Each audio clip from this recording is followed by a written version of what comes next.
नमस्कार, the deep dive में आपका स्वागत है। आज हम एक बहुत ही दिलचस्प पहेली सुलझाने वाले हैं बिजनेस की दुनिया की।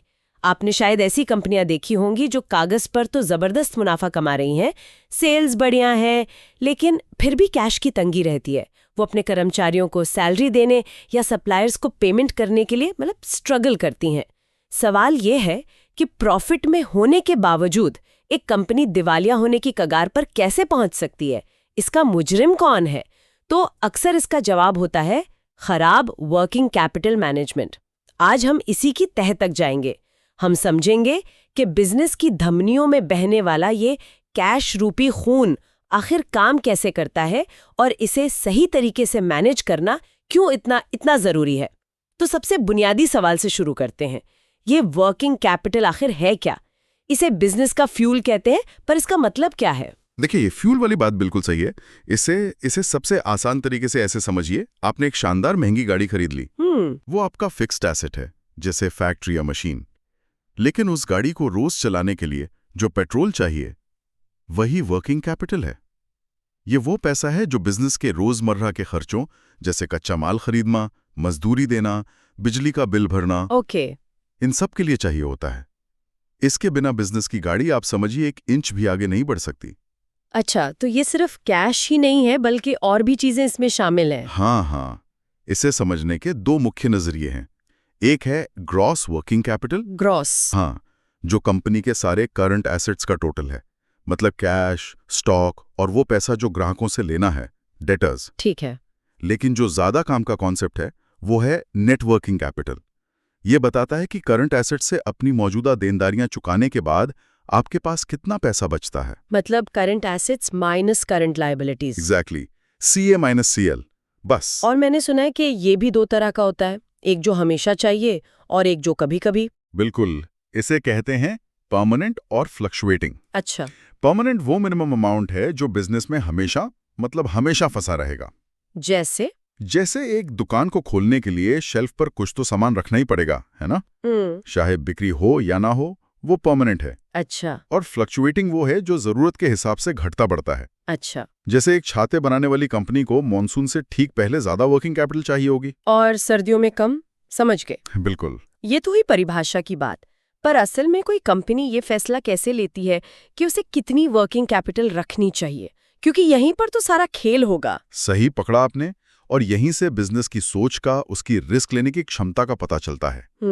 इसे मैनेज करने की बेसिकली 3 रणनीतियां हैं। 3? हाँ। पहली है एग्रेसिव अप्रोच। सुनने में ही खतरनाक लग रहा है भी। एग्रेसिव कंपनी अपनी भविष्यवाणी पर दांव लगा रही है। वो कहती है, हमें ठीक पता है कि अगले महीने कितनी डिमांड आएगी, इसलिए हम बिल्कुल उतना ही माल रखेंगे। 1 रुपया भी फालतू नहीं फंसाएंगे। हाँ, इसका फायदा ये है कि पैसा ब्लॉक नहीं होता, कॉस्ट कम होती है और प्रॉफिट मार्जिन बढ़ जाता है। लेकिन अगर भविष्यवाणी गलत हो गई तो? मतलब स्टॉक ही नहीं है और तो दुकान खाली। बिल्कुल। और ऑर्डर आ गया। हाँ, अचानक बड़ा ऑर्डर आया और आपके पास माल ही नहीं है, ग्राहक खाली हाथ लौट जाएगा। इसे स्टॉक आउट कहते हैं, मतलब हाई रिस्क हाई रिटर्न। तो फिर इसका उल्टा यानी सुरक्षित रास्ता क्या है? वो है कंजर्वेटिव अप्रोच। ये कंपनी कहती है, भविष्य का कुछ नहीं पता, हम एक भी ग्राहक खोने का रिस्क नहीं ले सकते, भले ही पैसा फंसा रहे। हाँ, भले ही गोदाम में पैसा फंसाना पड़े। ये कंपनियां जरूरत से ज्यादा स्टॉक रखती हैं, ग्राहकों को उधार भी आसानी से देती हैं। सेल्स तो बढ़ती हैं, लेकिन जाता है, उस पैसे पर ब्याज का नुकसान होता है, माल पुराना हो सकता है, पैसा डूब सकता है। तो यहाँ लो रिस्क लो रिटर्न। तो जाहिर है कि ज्यादातर कंपनियां इन दोनों के बीच का कोई रास्ता, कोई मॉडरेट अप्रोच चुनती होंगी। हाँ, जिसे मॉडरेट अप्रोच कहते हैं। ये रिस्क और रिटर्न के बीच एक बैलेंस बनाने की कोशिश है, और यही बैलेंस बनाना सबसे बड़ी कला है। ये तो हुई रणनीति की बात, पर कोई कंपनी ये आंकड़ा कैसे निकालती है? मतलब उसे कैसे पता चलता है कि उसे ठीक कितने पैसों की जरूरत पड़ेगी? कोई गणित तो होगा इसके पीछे। हाँ बिल्कुल। इसके लिए सबसे कारगर तरीका है ऑपरेटिंग साइकिल को समझना। Operating cycle? इसे जरा आसान भाषा में समझाइए। जरूर। इसे एक छोटे बेकरी वाले के उदाहरण से समझते हैं। ठीक है। मान लीजिए एक बेकरी है।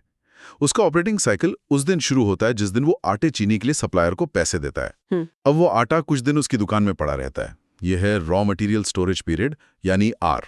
Are, okay. फिर ब्रेड बनाने में कुछ समय लगता है, ये है work in progress period, W. फिर बनी हुई ब्रेड शेल्फ पर बिकने के लिए रखी रहती है, यह है finished good storage period, F. और फिर जब वो बिकती है, हाँ, और जिस कैफे को उसने ब्रेड उधार पर दी, उससे पैसे वापस आने तक का समय, यह है डेटर्स कलेक्शन पीरियड, डी। तो इन सब को जोड़कर ऑपरेटिंग साइकिल का समय निकल आएगा, R + W + F + D। लगभग। इसमें एक दिलचस्प मोड़ है।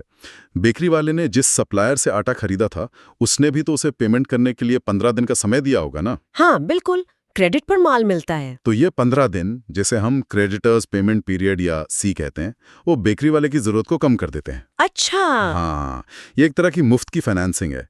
इसलिए नेट साइकिल निकालने के लिए हम R + W + F + D में से C को घटा देते हैं। वाह, ये तो बहुत साफ हो गया। मतलब कंपनी का लक्ष्य इसी पूरे चक्कर को छोटे से छोटा रखना होता है। बिल्कुल, जितना छोटा साइकिल उतनी कम वर्किंग कैपिटल की जरूरत। और फिर अमाउंट कैसे निकालते हैं? पहले हम देखते हैं कि साल में ऐसे कितने साइकिल होंगे, मतलब 365 को साइकिल के दिनों से डिवाइड करके। फिर कंपनी के साल भर के ऑपरेटिंग खर्च को इस नंबर से भाग दे देते हैं। इससे हमें पता चल जाता है कि एक साइकिल को चलाने के लिए कितने पैसे चाहिए। एग्जैक्टली। इसमें कोई ऐसी बारीक बात है जहां लोग अक्सर गलती करते हैं? कोई टिप? हाँ, दो बहुत जरूरी बातें। पहली, वर्किंग कैपिटल की गणना हमेशा कैश कॉस्ट पर होनी चाहिए, मतलब डेप्रिसिएशन जैसे नॉन कैश खर्चों को शामिल नहीं करना है। ओके। और दूसरी, जो सबसे अहम है, वो है डेटर्स की वैल्यूएशन। जब हम ये निकालते हैं कि ग्राहकों के पास हमारा कितना पैसा फंसा है, तो उसे सेल्स प्राइस पर नहीं, बल्कि माल बनाने की लागत यानी कॉस्ट ऑफ सेल्स पर गिरना चाहिए। क्यों? क्योंकि प्रॉफिट तो हमें तब मिलेगा जब पैसा आएगा, अभी तो सिर्फ हमारी लागत ही फंसी हुई है ना। हाँ, ये तो बहुत लॉजिकल पॉइंट है। चलिए अब इस गुत्थी को जरा और सुलझाते हैं। वर्किंग कैपिटल के अलग अलग हिस्से हैं, कैश, इन्वेंट्री, रिसीवेबल्स। एक एक करके समझते हैं। शुरुआत कैश से करते हैं। कहते हैं कैश इज किंग, तो इसे संभालने का तरीका भी शाही होगा। शाही तो नहीं, पर बहुत वैज्ञानिक जरूर है। देखिए, कैश मैनेजमेंट का लक्ष्य है सही मात्रा में कैश रखना, न बहुत ज्यादा, क्योंकि तिजोरी में पड़ा कैश ब्याज नहीं कमाता, राइट। और न बहुत कम कि अचानक कोई पेमेंट करनी पड़े और आपके पास पैसे ही ना हो। तो इस बैलेंस के लिए कोई मॉडल है? हाँ, दो मशहूर मॉडल हैं। पहला है बॉमॉल मॉडल। बॉमॉल, ये क्या करता है? ये इस सवाल का जवाब देता है, मुझे एक बार में बैंक से कितना कैश निकालकर अपने पास रखना चाहिए। अच्छा। अगर आप रोज रोज बैंक जाकर थोड़े थोड़े पैसे निकालेंगे, तो आपका आने जाने का खर्च बढ़ जाएगा, जिसे ट्रांजैक्शन कॉस्ट कहते हैं। और अगर आप साल भर का खर्च एक ही बार में निकाल कर रख लेंगे, तो उस पैसे पर मिलने वाले ब्याज का भारी नुकसान होगा, अपॉर्चुनिटी कॉस्ट। बिल्कुल। बॉमॉल मॉडल गणित का इस्तेमाल करके वो आदर्श रकम बताता है जहां ये दोनों खर्चे मिलाकर सबसे कम होते हैं। और दूसरा मॉडल, मिलर और मॉडल, आपने कहा था वो ज्यादा यथार्थवादी है। हाँ, क्योंकि वो मानता है कि बिजनेस में कैश का आना जाना रोज एक जैसा नहीं होता, वो अप्रत्याशित होता है। ये मॉडल एक तिजोरी की तरह काम करता है, जिसकी एक लोअर और एक अपर लिमिट होती है। ओके। जब कैश आते आते अपर लिमिट को छू जाता है, तो कंपनी फालतू पैसे को कहीं शॉर्ट टर्म के लिए इन्वेस्ट कर देती है। और जब लोअर लिमिट पर आ जाता है, तो कंपनी अपनी कुछ इन्वेस्टमेंट बेचकर कैश का लेवल वापस सामान्य कर लेती है। जब तक कैश इन दोनों सीमाओं के बीच है, कोई कुछ नहीं करता। एक तरह का ऑटो पायलट मोड है। ये तो बहुत स्मार्ट तरीका है। अब बात करते हैं इन्वेंट्री की, यानी स्टॉक की। ज्यादातर पैसा तो यहीं फंसा होता है। और यहीं पर इकोनॉमिक ऑर्डर क्वांटिटी यानी EOQ का कॉन्सेप्ट आता है। ये भी बॉमॉल मॉडल जैसा ही है, लेकिन कैश की जगह माल के लिए। अच्छा, ये क्या बताता है? ये उस जादुई नंबर को ढूंढता है कि एक बार में कितना माल ऑर्डर करें। जादुई नंबर? हाँ, सोचिए, एक कॉफी शॉप है। अगर वो हर दूसरे दिन कॉफी बीन्स मंगवाएगा, तो उसकी डिलीवरी कॉस्ट बहुत बढ़ जाएगी, है ना? हाँ। और अगर वो साल भर की कॉफी एक ही बार में मंगवा ले, तो उसे रखने के लिए बड़ा गोदाम चाहिए, चोरी का डर, मतलब कैरिंग कॉस्ट आसमान छू लेगी। EOQ बस वो स्वीट स्पॉट है जहां ये दोनों खर्चे, ऑर्डर करने का खर्च और माल रखने का खर्च, मिलकर सबसे कम होते हैं। समझ गई। और अब सबसे मुश्किल हिस्सा, रिसीवेबल्स, यानी उन ग्राहकों से पैसा वसूलना जिन्हें हमने उधार पर माल बेचा है। ये अक्सर बिजनेस की सबसे बड़ी सिरदर्दी होती है। यहाँ मुख्य सवाल ये होता है कि क्या हमें ग्राहकों को ज्यादा उधार देना चाहिए ताकि हमारी सेल्स बढ़े? हाँ, ये तो बड़ा मुश्किल फैसला है। सेल्स का लालच भी है और पैसा फंसने का डर भी। बिल्कुल। मान लीजिए आपकी पॉलिसी है 30 दिन की, आपका सेल्स मैनेजर कहता है कि अगर हम इसे 60 दिन कर दें तो सेल्स डबल हो जाएगी। अब आप क्या करेंगे? तो इसका विश्लेषण करना पड़ेगा। हाँ, इसके लिए एक पूरी प्रक्रिया है। हम एक टेबल बनाते हैं, हम हिसाब लगाते हैं कि सेल्स बढ़ने से कितना अतिरिक्त मुनाफा होगा। फिर हम ये भी हिसाब लगाते हैं कि 60 दिन तक पैसा फंसने की ब्याज लागत कितनी होगी, कितने ज्यादा ग्राहक शायद पैसा ही ना दें। Bad debts. अगर अतिरिक्त मुनाफा इन सब अतिरिक्त लागतों से ज्यादा है तो ही नई पॉलिसी अपनानी चाहिए। मुझे एक स्टार्टअप फाउंडर की कहानी याद आ रही है। उन्हें एक बहुत बड़ी कंपनी से ऑर्डर मिला, लेकिन पेमेंट 90 दिन बाद मिलनी थी। और माल बनाने के लिए पैसा आज चाहिए था। हाँ, वो कागज पर तो प्रॉफिट में थे, पर कैश की कमी से लगभग दिवालिया हो गए थे। आपने बिल्कुल सही नब्ज पकड़ी है। और इसी समस्या का एक समाधान है फैक्टरिंग। फैक्टरिंग? ये क्या चीज है? फैक्टरिंग का सीधा मतलब है अपने बिलों को किसी तीसरी पार्टी को डिस्काउंट पर बेच देना। मतलब? जैसे आपके पास 1 लाख रुपए का बिल है जो 90 दिन बाद मिलना है। आपको पैसे आज चाहिए, आप वो बिल फैक्टरिंग एजेंसी को देंगे, वो आपको तुरंत मान लीजिए 95,000 रुपए दे देगी। और वो खुद 90 दिन बाद ग्राहक से पूरे 1 लाख वसूल लेगी। बिल्कुल, वो 5,000 रुपए उसकी फीस और खतरे का इनाम है। मतलब पैसा तुरंत मिल जाता है, लेकिन थोड़ा कट कर। हाँ, इससे कंपनी को कैश तुरंत मिल जाता है और बिल कलेक्शन की झंझट से भी मुक्ति मिल जाती है।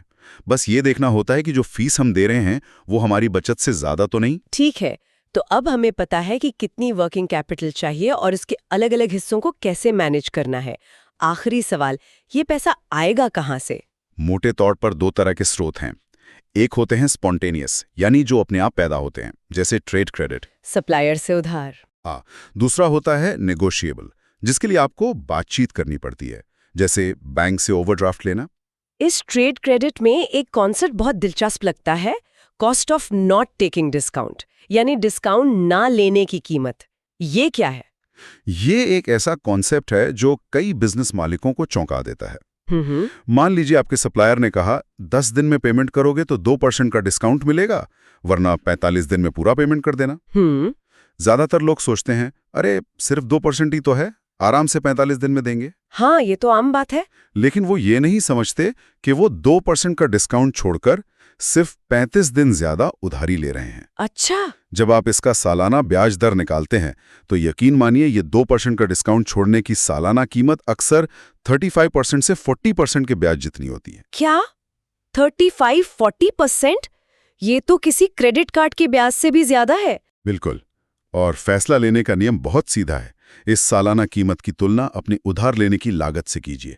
अगर आपको बैंक से 12% पर लोन मिल रहा है और डिस्काउंट न लेने की कीमत 36% पड़ रही है, तो बैंक से लोन लेके सप्लायर को पेमेंट कर देना बेहतर है। बिल्कुल। आप 24% की सीधी बचत कर रहे हैं। ये तो सोचने का पूरा नजरिया ही बदल देता है। तो इन सब बातों का निचोड़ क्या निकला? आज हमने वर्किंग कैपिटल मैनेजमेंट की पूरी पहेली को परत दर परत खोला। हमने समझा कि क्या है, इसकी गणना कैसे होती है और कैश से लेके स्टॉक तक हर हिस्से को कैसे साधा जाता है। इस पूरी चर्चा का सार ये है कि वर्किंग कैपिटल मैनेजमेंट एक निरंतर संतुलन बनाने की कला है। ये लिक्विडिटी और प्रॉफिटेबिलिटी के बीच का संतुलन है। अगर आप ज्यादा कैश हाथ में रखते हैं तो आप सुरक्षित हैं, पर मुनाफा कम होता है। और अगर आप ज्यादा मुनाफा कमाने के लिए कैश कम रखते हैं तो खतरा बढ़ जाता है। और ये सारे फॉर्मूले और मॉडल्स बस टूल्स हैं इस संतुलन को साधने के लिए। बिल्कुल। ये बिजनेस को उस पहली से बचाते हैं, मुनाफे में होकर भी दिवालिया हो जाना।